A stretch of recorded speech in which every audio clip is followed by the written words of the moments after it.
وباءوا بغضب من الله ذلك بأنهم كانوا يكفرون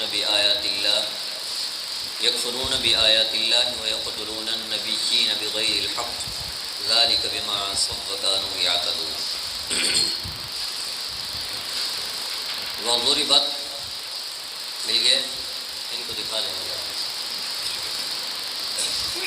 وضربت اور ڈال دی گئی علیہم ان پر ذلت والمسکنت اور بے چارگی. وباءوا اور لوٹے وہ بغضب من اللہ غضب کو لے کر اللہ کی طرف یعنی مبغوض ہوئے. ذالک یہ اس وجہ سے کہ بأنہم کانوا یکفرون کہ وہ انکار کرتے تھے بآیات اللہ اللہ کی آیات کا. ویقتلون النبیین اور وہ قتل کرتے تھے انبیاء کو بغیر الحق ناحق. ذالک اور یہ انکار اور قتل کرنا اس وجہ سے تھا کہ عصوا کہ انہوں نے نافرمانی کی.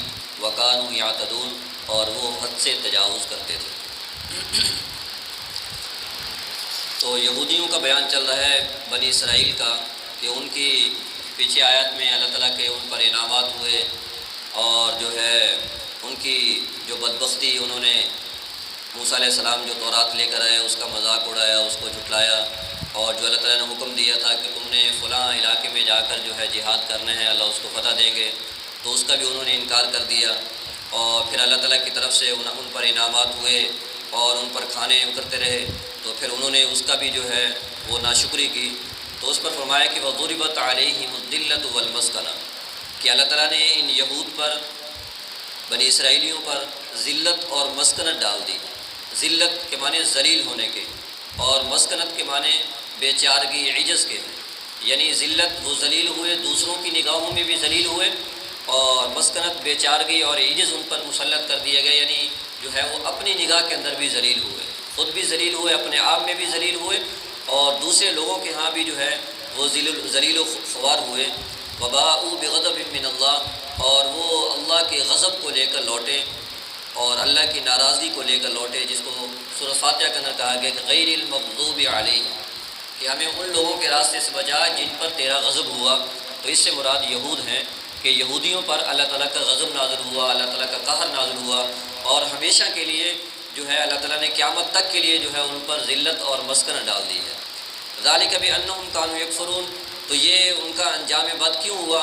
وہ اس وجہ سے ہوا کہ وہ اللہ تعالیٰ کی آیات کا انکار کرتے تھے اللہ تعالیٰ کی آیات کو جھٹلاتے تھے اللہ تعالیٰ کے احکامات کو ماننے سے گریزاں تھے.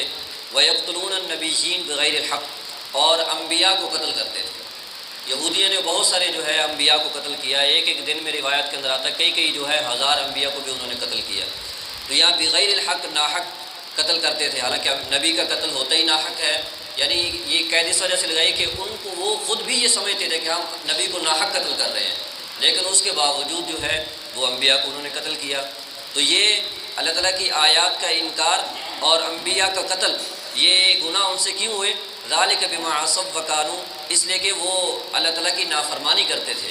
وکانوا یعتدون اور حد سے تجاوز کرتے تھے کہ جب آدمی گناہ کے اندر پڑ جاتا ہے اور جو ہے حد سے تجاوز کرتا ہے اور ظلم و زیادتی پر اتر آتا ہے تو پھر آدمی سے وہ کام بھی ہو جاتے ہیں جو نہ ہونے کے ہوتے ہیں.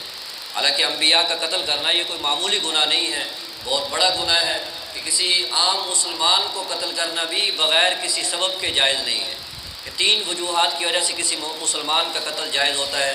مثلا کوئی مسلمان جو ہے وہ زانی محسن شادی شدہ جو ہے وہ کوئی زنا کا ارتکاب کر لے تو اس کو سنسار کیا جاتا ہے. یا کوئی مسلمان جو ہے وہ دین حق سے پھر جائے مرتد ہو جائے پھر اس کا قتل کرنا جائز ہو جاتا ہے. یہ دونوں وجہ ایسی ہیں. اور تیسری وجہ یہ ہے کہ کوئی زانی محسن اور دین سے پھرنے والا اور تیسرا کسی کو قتل کر دے تو قصاصاً اس کو قتل کیا جاتا ہے. تو یہ 3 وجوہات ہیں کسی مسلمان کے قتل کے جواز کی. اور یہ بھی پھر اس کو ہر مسلمان قتل نہیں کرتا بلکہ جو اسلامی حکومت ہوگی تو وہ اس کو قتل کرے گی. تو ان 3 وجوہات کے علاوہ کسی عام مسلمان کا قتل کرنا بھی جائز نہیں ہے. عام مسلمان کا تو کسی عام کافر کا بھی بلا وجہ قتل کرنا جائز نہیں ہے. تو نبی کا قتل کرنا تو اس سے بھی اونچی بات ہے. تو ان وجوہات کی وجہ سے ان گناہوں کی وجہ سے فرمایا کہ اللہ تعالیٰ نے ان یہودیوں پر ذلت اور مسکنت اور جو ہے یہ ڈال دی ہے قیامت تک کے لیے. تو اس کی بعض مفسرین نے اس کی تفسیر کرتے ہوئے فرمایا کہ ان پر اللہ تعالیٰ نے جو ذلت اور مسکنت ڈال دی ہے کہ ہمیشہ قیامت تک جو ہے وہ ذلیل ہوتے رہیں گے، اور کبھی جو ہے ان کو جو ہے غلبہ نہیں ملے گا، ان کی حکومت قائم نہیں ہوگی، کبھی ان کو شان و شوکت اور عزت سے نہیں رہ سکیں گے۔ تو اب اگر کوئی آدمی یہ اشکال کرے کہ اب تو یہودیوں کی حکومت بھی قائم ہے، تو جاننا چاہیے کہ یہودیوں کی جو حکومت قائم ہے اسرائیل کے اندر، تو یہ بھی غصب شدہ ہے، تو یہ بھی جو ہے وہ برطانیہ اور امریکہ کی تعاون کے بل بوتے پر ہے، وگرنہ اس سے پہلے جو ہے 1400 سال گزر چکے ہیں آپ علیہ الصلوۃ والسلام کے بعد سے 1400 سال کا زمانہ اگر ہم دیکھ لیں کہ کہیں بھی جو ہے ان کی حکومت قائم نہیں ہوئی۔ اب اگر جو ابھی جو ان کی حکومت قائم ہے تو یہ ان کی جو ہے وہ دوسرے کفار ممالک کے تعاون کی وجہ سے ہے، اور وہ بھی انہوں نے جو ہے اس کو بنی اسرائیل کو جو ہے جو فلسطین کے اندر آ کر آباد کیے ہے اور فلسطین کی زمین غصب کر کے ان کو دی ہے، تو یہ بھی انہوں نے کفار نے اپنی چھاؤنی کے طور پر اس کو استعمال کر رہے ہیں کہ مسلمانوں کے بیچوں بیچ جو ہے تو یہ انہوں نے ایک خطہ ان کو دیا ہوا ہے۔ لیکن اس کے باوجود آج بھی اگر آپ دیکھ لیں، آج بھی ان کے مقدر میں ذلت ہے۔ ایک چھوٹی سی جماعت ہے حماس کی، فلسطین کے مجاہدین کی، چند گنے چنے لوگ ہیں، اور وہ بھی جو ہے ان کو ناک و چنے چبوا رہے ہیں، اور انہوں نے تو یہ کہا تھا کہ ہم جو ہے بنی اسرائیلیوں نے کہ ہم تو ان کو جو ہے وہ چند دنوں کے اندر جو ہے ان سے اپنے قیدی بھی چھڑوا لیں گے، اور جو ہے ہم ان حماس کو ختم کر کے جو ہے وہ دم لیں گے۔ آج 8 مہینے ہو گئے ہیں اس جہاد کو، اس جنگ کو، لیکن وہ جو ہے 8 مہینوں کے اندر ابھی جو ہے 2-3 دن پہلے جو ہے انہوں نے آپریشن کیا، اس میں صرف اپنے 4 قیدی چھڑائے ہیں۔ کئی جو ہے 100 ان کے قیدی ابھی بھی مجاہدین کے پاس ہیں۔ 8 جو ہے ماہ کی لڑائی کے بعد بھی جو ہے وہ اپنے 4 قیدی چھڑوا سکے ہیں، اور جو ہے حماس کے کسی جو ہے جو ان کے یعنی ان کے بڑے ہیں ان کو کسی کو جو ہے وہ شہید تو کیا کسی کو پکڑ بھی نہیں سکے۔ تو یہ ہے اللہ کی مدد مجاہدین کے ساتھ کہ جب مسلمان اللہ کے نام پر ڈٹ جاتا ہے، اور جو ہے پھر بڑی بڑی قوتیں، بڑی بڑی طاقتیں بھی جو ہے وہ ایمان کا مقابلہ نہیں کر سکتی۔ اسی کو دوسری آیت میں فرمایا گیا کہ کم من فیۃ قلیلۃ غلبت فیۃ کثیرۃ بإذن اللہ، کہ بہت ساری چھوٹی جماعتیں جو ہیں وہ بڑی بڑی جماعتوں پر غالب آ جاتی ہیں بإذن اللہ، اللہ کے حکم سے۔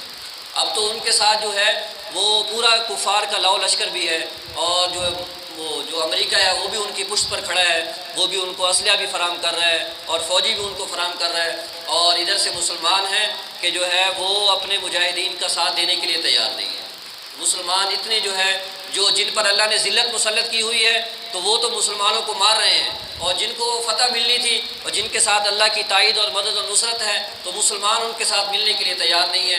ہماری حکومتیں مسلمانوں کے پاس جو ہے سب کچھ موجود ہے، ٹیکنالوجی بھی ہے، فوجیں بھی ہیں، اسلحہ بھی ہے، لیکن کیا ہے کہ کفار کے ہم غلام بن چکے ہیں، اور ہمارے اندر ایمانی طاقت اور ایمانی حمیت، ایمانی غیرت ہمارے اندر نکل چکی ہے کہ آج ہمارے مسلمانوں کے چھوٹے چھوٹے بچے جو ہے وہ جو ہے تڑپ رہے ہیں، اور ہماری مائیں بہنیں جو ہے ہمیں چیخو پکار رہی ہیں، لیکن کوئی مسلمان جو ہے وہ ٹس سے مس نہیں ہو رہا۔